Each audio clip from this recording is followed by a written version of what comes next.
প্রিয় দর্শক,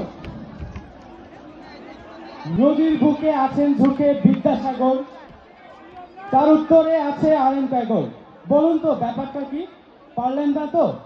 আসলে ও দুটোই সেতু, কিন্তু সেতুর দুমাসে যে নদীর দুপাশে যে ফাঁকা জায়গা থাকে তার মধ্য দিয়ে যে পানি যায়, আপনারা কিন্তু সেই জায়গাটা রাখেন নাই। আমার প্রিয় মাস্কোবাসী, অনুরোধ করছি পরবর্তী পরিবেশনা যদি আপনারা দেখতে চান সুশৃঙ্খলভাবে, প্লিজ আপনারা মাঝখানের জায়গাগুলো ছেড়ে দেন। দর্শক, আগুন কি লাগছে?